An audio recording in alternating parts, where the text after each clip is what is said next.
Combray, Part 11. My walks that autumn were all the more delightful because I used to take them after long hours spent over a book. When I was tired of reading, after a whole morning in the house, I would throw my plaid across my shoulders and set out. My body, which in a long spell of enforced immobility had stored up an accumulation of vital energy, was now obliged, like a spinning top wound and let go, to spend this in every direction. The walls of houses, the Tansonville hedge, the trees of Roussainville wood, the bushes against which Montjouvan leaned its back, all must bear the blows of my walking-stick or umbrella,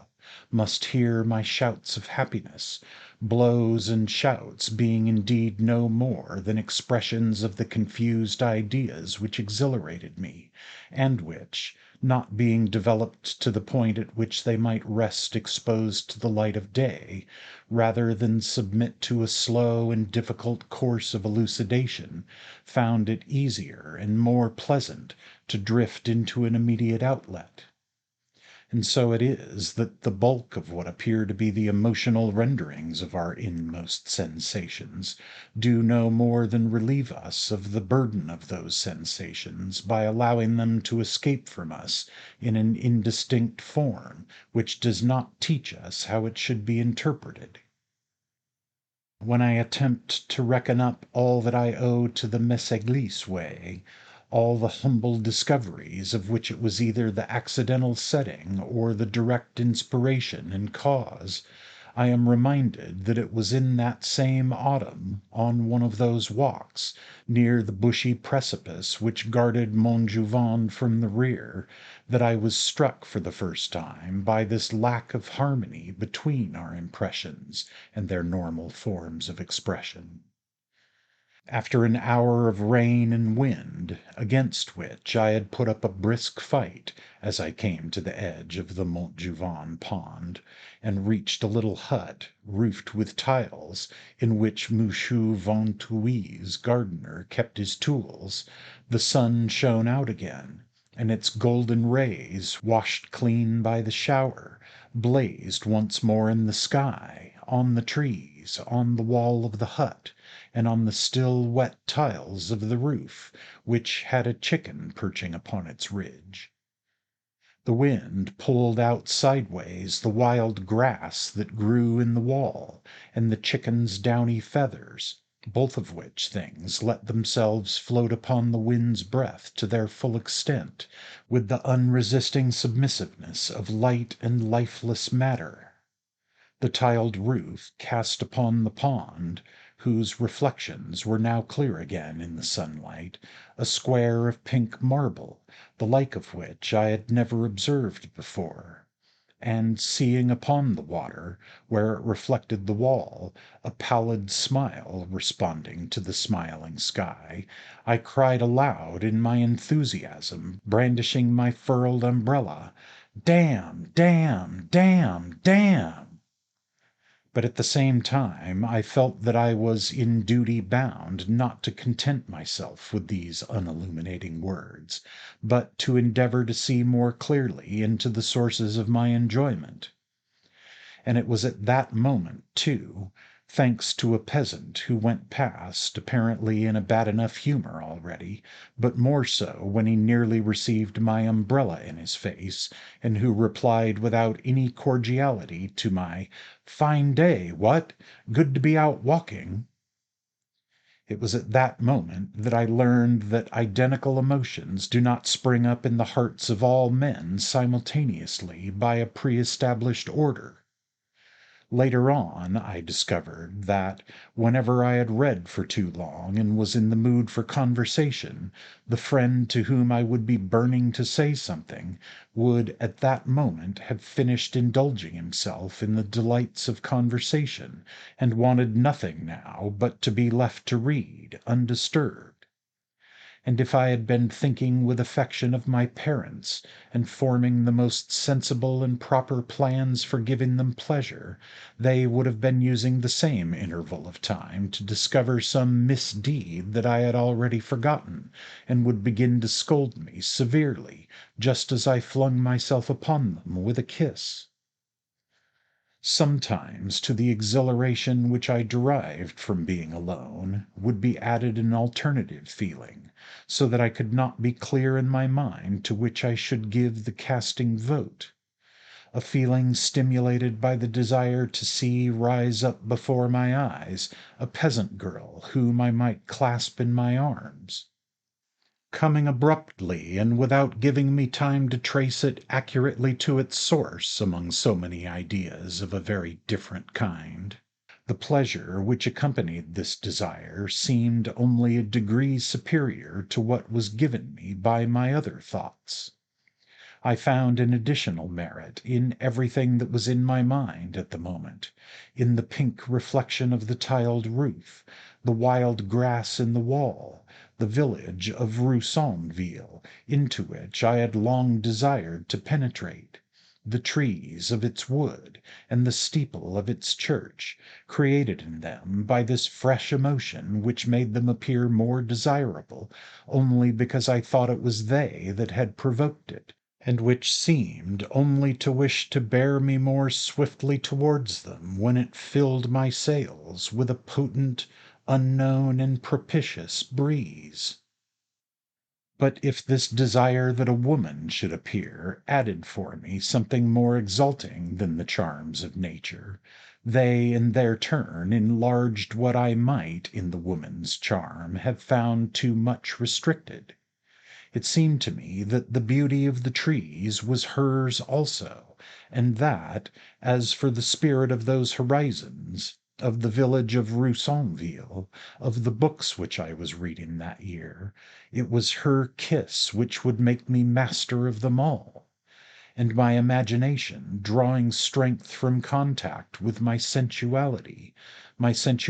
expanding through all the realms of my imagination, my desire had no longer any bounds. Moreover, just as in moments of musing contemplation of nature, the normal actions of the mind being suspended, and our abstract ideas of things set on one side, we believe with the profoundest faith in the originality,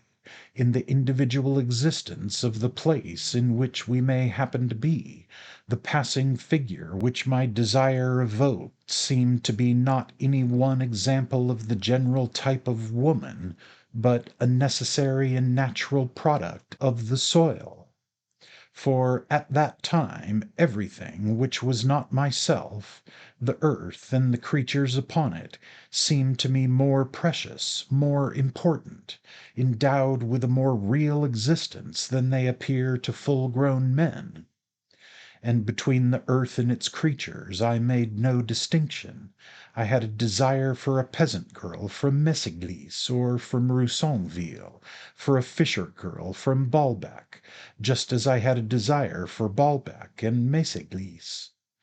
The pleasure which those girls were empowered to give me would have seemed less genuine. I should have had no faith in it any longer, if I had been at liberty to modify its conditions as I chose. To meet in Paris a fisher girl from Baalbec, or a peasant girl from Messageries, would have been like receiving the present of a shell which I had never seen upon the beach, or of a fern which I had never found among the woods, would have stripped from the pleasure which she was about to give me all those other pleasures in the thick of which my imagination had enwrapped her. But to wander thus among the woods of Roussainville, without a peasant girl to embrace, was to see those woods and yet know nothing of their secret treasure, their deep hidden beauty. That girl, whom I never saw, save dappled with the shadows of their leaves, was to me herself a plant of local growth, only taller than the rest, and one whose structure would enable me to approach more closely than, in them, to the intimate savour of the land from which she had sprung. I could believe this all the more readily, and also that the caresses by which she would bring that savour to my senses were themselves of a particular kind, yielding a pleasure which I could never derive from any but herself. I could believe all this, since I was still, and must for long remain, in that period of life when one has not yet separated the fact of this sensual pleasure from the various women in whose company one has tasted it,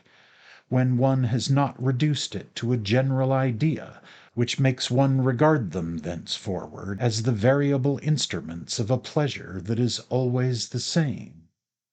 Indeed, that pleasure does not exist, isolated and formulated in the consciousness, as the ultimate object with which one seeks a woman's company, or as the cause of the uneasiness which, in anticipation, one then feels. Hardly even does one think of oneself, but only how to escape from oneself.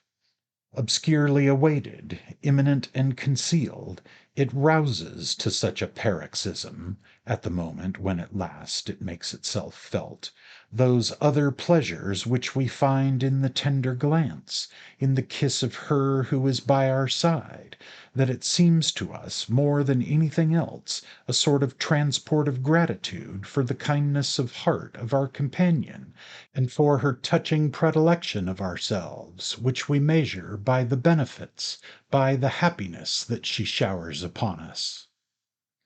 Alas, it was in vain that I implored the dungeon keep of Roussainville, that I begged it to send out to meet me some daughter of its village, appealed to it as to the sole confidant to whom I had disclosed my earliest desire, when, from the top floor of our house at Combray, from the little room that smelt of orris root, I had peered out and seen nothing but its tower, framed in the square of the half-opened window, while, with the heroic scruples of a traveller setting forth for unknown climes, or of a desperate wretch hesitating on the verge of self-destruction, faint with emotion, I explored, across the bounds of my own experience, an untrodden path which, I believed, might lead me to my death, even until passion spent itself and left me shuddering among the sprays of flowering currant, which, creeping in through the window, tumbled all about my body. In vain I called upon it now. In vain I compressed the whole landscape into my field of vision, draining it with an exhaustive gaze which sought to extract from it a female creature. I might go alone as far as the porch of Saint André des Champs. Never did I find there the girl whom I should inevitably have met, had I been with my grandfather, and so unable to engage her in conversation. I would fix my eyes, without limit of time, upon the trunk of a distant tree, from behind which she must appear and spring towards me. My closest scrutiny left the horizon barren as before. Night was falling. Without any hope now would I concentrate my attention, as though to force up out of it the creatures which it must conceal, upon that sterile soil, that stale and outworn land.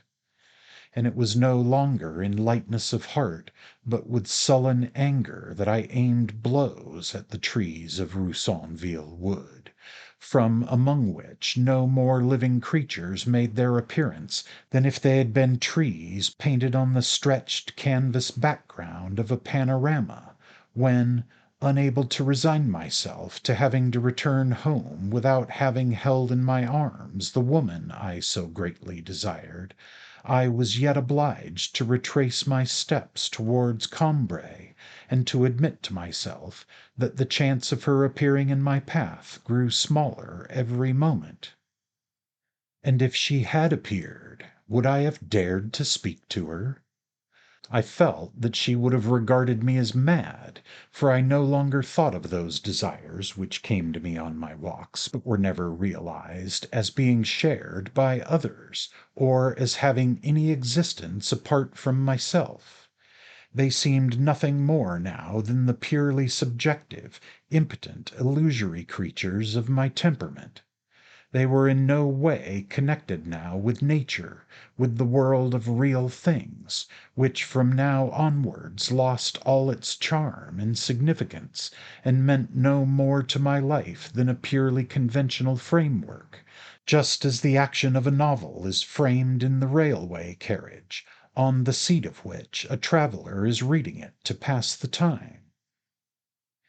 And it is perhaps from another impression which I received at Montjouvain some years later, an impression which at that time was without meaning, that there arose long afterwards my idea of that cruel side of human passion called sadism. We shall see in due course that for quite another reason the memory of this impression was to play an important part in my life. It was during a spell of very hot weather. My parents, who had been obliged to go away for the whole day, had told me that I might stay out as late as I pleased, and having gone as far as the Montjouvain pond, where I enjoyed seeing again the reflection of the tiled roof of the hut, I had lain down in the shade and gone to sleep among the bushes on the steep slope that rose up behind the house, just where I had waited for my parents years before, one day when they had gone to call on Monsieur Vinteuil. It was almost dark when I awoke, and I wished to rise and go away, but I saw Mademoiselle Vinteuil,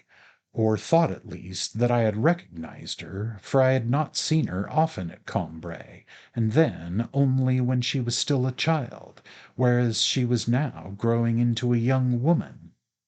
I saw Mademoiselle Vinteuil, who probably had just come in, standing in front of me, and only a few feet away from me, in that room in which her father had entertained mine,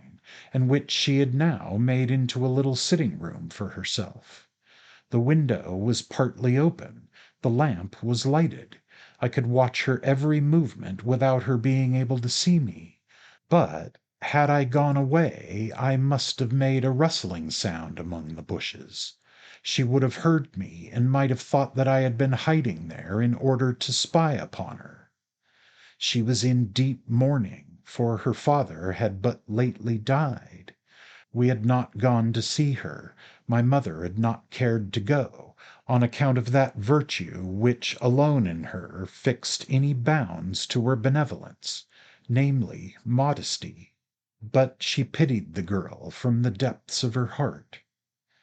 My mother had not forgotten the sad end of Monsieur Vinteuil's life, his complete absorption, first in having to play both mother and nursery maid to his daughter, and later in the suffering which she had caused him. She could see the tortured expression which was never absent from the old man's face in those terrible last years. She knew that he had definitely abandoned the task of transcribing in fair copies the whole of his later work, the poor little pieces, we imagined, of an old music master, a retired village organist, which we assumed were of little or no value in themselves, though we did not despise them, because they were of such great value to him, and had been the chief motive of his life before he sacrificed them to his daughter. Pieces which, being mostly not even written down, but recorded only in his memory, while the rest were scribbled on loose sheets of paper and quite illegible, must now remain unknown forever. My mother thought, also, of that other and still more cruel renunciation to which Monsieur Vinteuil had been driven, that of seeing the girl happily settled, with an honest and respectable future. When she called to mind all this utter and crushing misery that had come upon my aunt's old music master, she was moved to very real grief, and shuddered to think of that other grief, so different in its bitterness, which Mademoiselle Vinteuil must now be feeling, tinged with remorse at having virtually killed her father. Poor Monsieur Vinteuil, my mother would say, he lived for his daughter, and now he has died for her without getting his reward. Will he get it now, I wonder, and in what form? It can only come to him from her. At the far end of Mademoiselle Vinteuil's sitting room, on the mantelpiece, stood a small photograph of her father, which she went briskly to fetch, just as the sound of carriage wheels was heard from the road outside, then flung herself down on a sofa and drew close beside her a little table on which she placed the photograph, just as long ago Monsieur Vinteuil had placed beside him the piece of music which he would have liked to play over to my parents. And then her friend came in. Mademoiselle Vinteuil greeted her without rising, clasping her hands behind her head, and drew her body to one side of the sofa, as though to make room. But no sooner had she done this than she appeared to feel that she was perhaps suggesting a particular position to her friend, with an emphasis which might well be regarded as importunate. She thought that her friend would prefer, no doubt, to sit down at some distance from her, upon a chair. She felt that she had been indiscreet. Her sensitive heart took fright. Stretching herself out again over the whole of the sofa, she closed her eyes and began to yawn, so as to indicate that it was a desire to sleep, and that alone, which had made her lie down there. Despite the rude and hectoring familiarity with which she treated her companion, I could recognize in her the obsequious and reticent advances, the abrupt scruples and restraints which had characterized her father. Presently she rose and came to the window, where she pretended to be trying to close the shutters, and not succeeding. "Leave them open," said her friend. "I am hot." "But it's too dreadful. People will see us," Mademoiselle Vinteuil answered. And then she guessed, probably, that her friend would think that she had uttered these words simply in order to provoke a reply in certain other words, which she seemed, indeed, to wish to hear spoken, but from prudence would let her friend be the first to speak. And so, although I could not see her face clearly enough, I am sure that the expression must have appeared on it which my grandmother had once found so delightful, when she hastily went on, "When I say see us, I mean, of course, see us reading. It's so dreadful to think that in every trivial little thing you do, some one may be overlooking you." With the instinctive generosity of her nature, a courtesy beyond her control, she refrained from uttering the studied words, which, she had felt, were indispensable for the full realization of her desire. And perpetually, in the depths of her being, a shy and suppliant maiden would kneel before that other element, the old campaigner, battered but triumphant, would intercede with him and oblige him to retire. "Oh yes, it is so extremely likely that people are looking at us at this time of night in this densely populated district," said her friend with bitter irony. "And what if they are?" she went on, feeling bound to annotate with a malicious yet affectionate wink these words which she was repeating out of good nature like a lesson prepared beforehand, which she knew it would please Mademoiselle Vinteuil to hear. "And what if they are? All the better that they should see us." Mademoiselle Vinteuil shuddered and rose to her feet. In her sensitive and scrupulous heart she was ignorant what words ought to flow spontaneously from her lips, so as to produce the scene for which her eager senses clamored. She reached out as far as she could across the limitations of her true character, to find the language appropriate to a vicious young woman, such as she longed to be thought. But the words which, she imagined, such a young woman might have uttered with sincerity, sounded unreal in her own mouth, and what little she allowed herself to say was said in a strained tone, in which her ingrained timidity paralyzed her tendency to freedom and audacity of speech. while she kept on interrupting herself with, "You're sure you aren't cold? You aren't too hot? You don't want to sit and read by yourself? Your ladyship's thoughts seem to be rather warm this evening," she concluded, doubtless repeating a phrase which she had heard used on some earlier occasion by her friend. In the V-shaped opening of her crape bodice, Mademoiselle Vinteuil felt the sting of her friend's sudden kiss. She gave a little scream and ran away, and then they began to chase one another about the room, scrambling over the furniture, their wide sleeves fluttering like wings, clucking and crowing like a pair of amorous fowls. At last Mademoiselle Vinteuil fell down exhausted upon the sofa, where she was screened from me by the stooping body of her friend. But the latter now had her back turned to the little table on which the old music master's portrait had been arranged. Mademoiselle Vinteuil realized that her friend would not see it unless her attention were drawn to it, and so exclaimed, as if she herself had just noticed it for the first time, "Oh, there's my father's picture looking at us. I can't think who can have put it there. I'm sure I've told them 20 times that is not the proper place for it."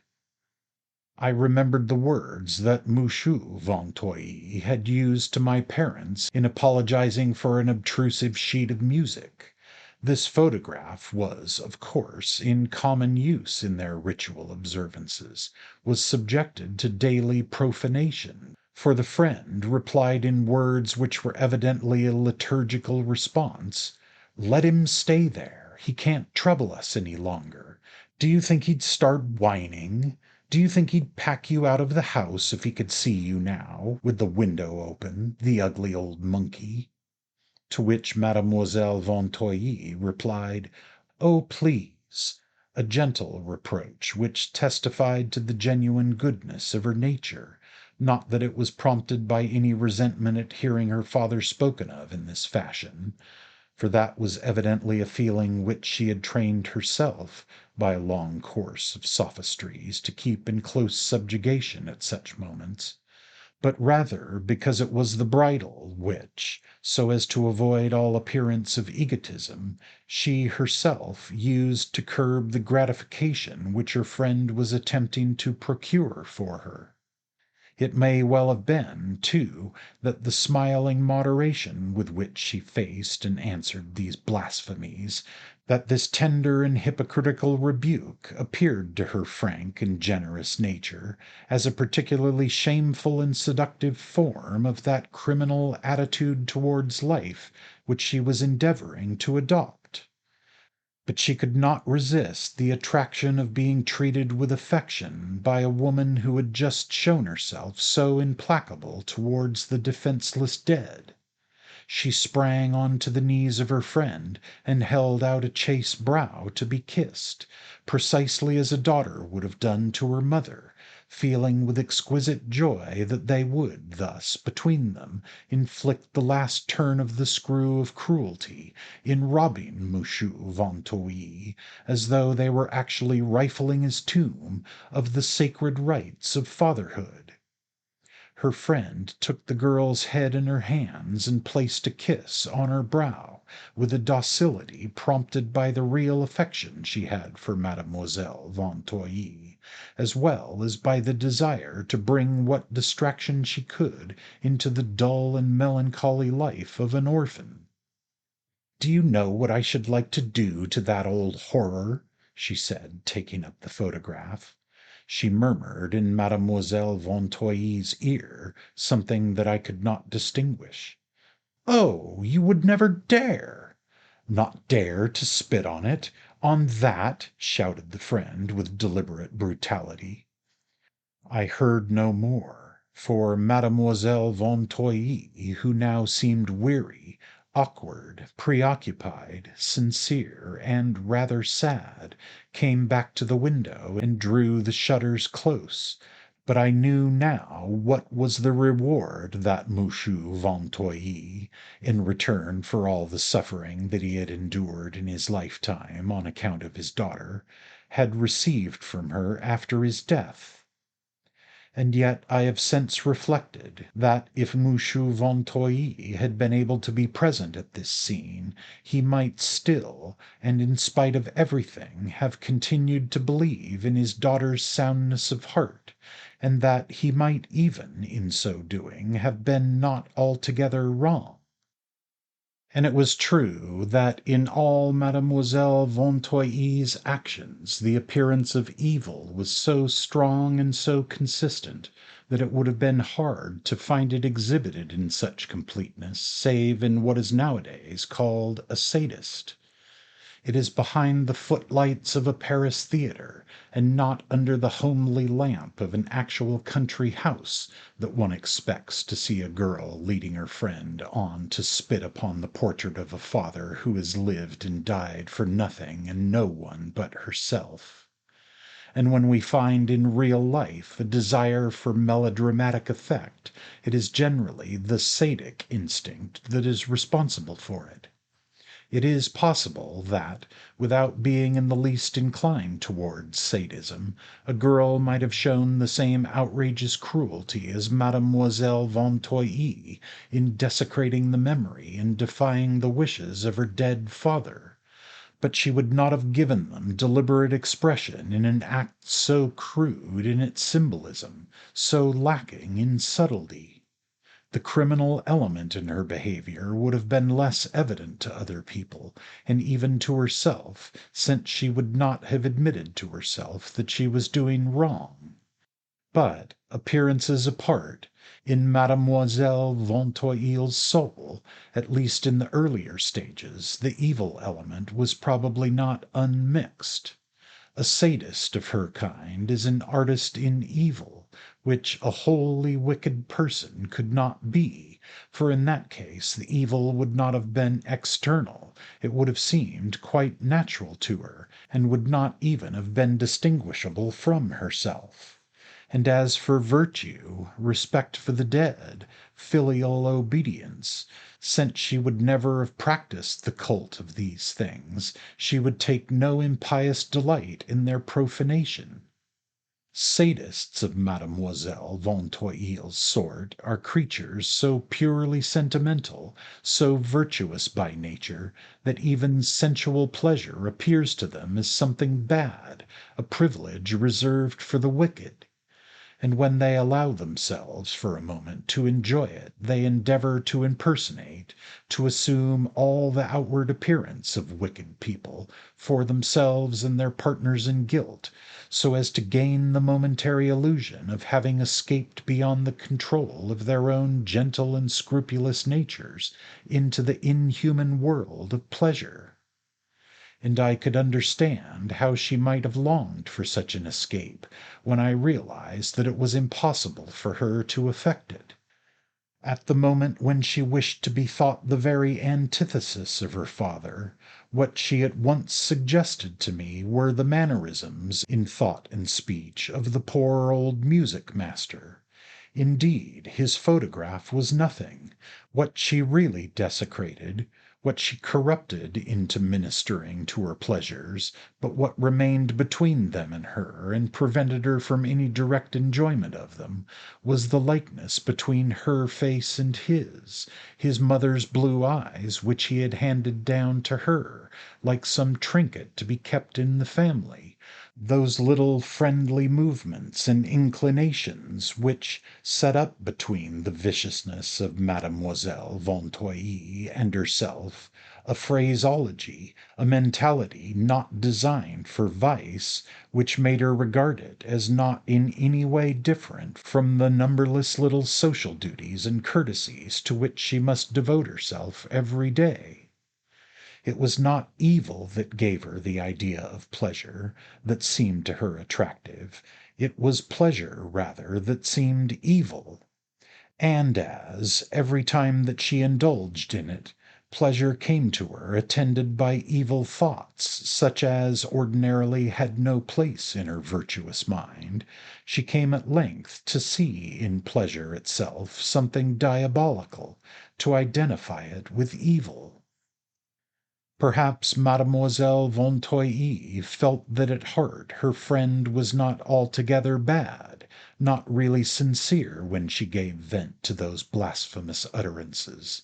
At any rate, she had the pleasure of receiving those kisses on her brow, those smiles, those glances, all feigned perhaps, but akin in their base and vicious mode of expression to those which would have been discernible on the face of a creature formed not out of kindness and long suffering, but out of self-indulgence and cruelty.